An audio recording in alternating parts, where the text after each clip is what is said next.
दुख दौर्मनस्य अंग में जत्व श्वास प्रश्वासा विक्षेपा सह भवा।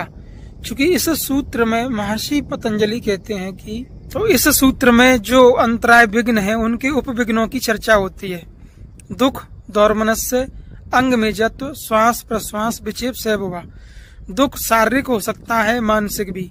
शरीर में रोग बीमारी शारीरिक दुख है, मन में तनाव चिंता मानसिक दुख है। ये इस प्रकार का दुख है जो योग मार्ग में बाधक है। दौर्मनस्य का अर्थ होता है कि मन के विपरीत घटने पर क्षोभ उत्पन्न होना।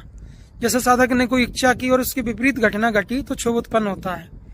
अंग में जत्व, अंग में जत्व का अर्थ होता है कि जब आप गहरे ध्यान में होते हो तो शरीर में स्थित जो मन है जब वो ध्यानस्थ होता है तो सुषुप्ति की अवस्था में शरीर में एक झटका जैसे लगता है, कंपन होता है, या शरीरों के अंगों में भी कंपन होना। कभी कभी दृष्टा और दृश्य के सहयोग से जो अनुभव आता है सुषुप्ति का, उस अवस्था में भी एक कंपन होता है।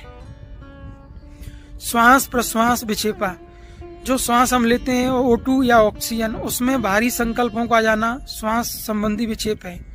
और अंदर से जो त्रिगुणमयी प्रकृति है उसके द्वारा जो संकल्प विकल्प होते हैं वो प्रश्वास संबंधी विक्षेप हैं।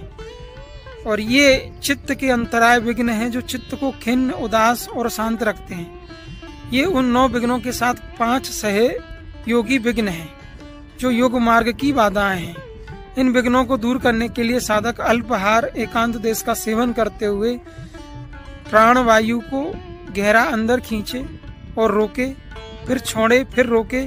इस प्रकार 5-10 बार एक क्रिया करके अपने चित्त को नाम रूप या साधना के किसी भी अंग में लगाए तो धीरे धीरे इन विक्षेपों का शमन होता है। ये योग मार्ग के बाधक विघ्न हैं जो बाहर किसी व्यक्ति से संबंध ना होने पर भी साधक के चित्त में ही वास करते हैं और ध्यान की अवस्था में सक्रिय होकर के साधना में उपद्रव करते हैं। इन विघ्नों को दूर करने के लिए ध्यान का निरंतर अभ्यास ही एकमात्र उपाय है।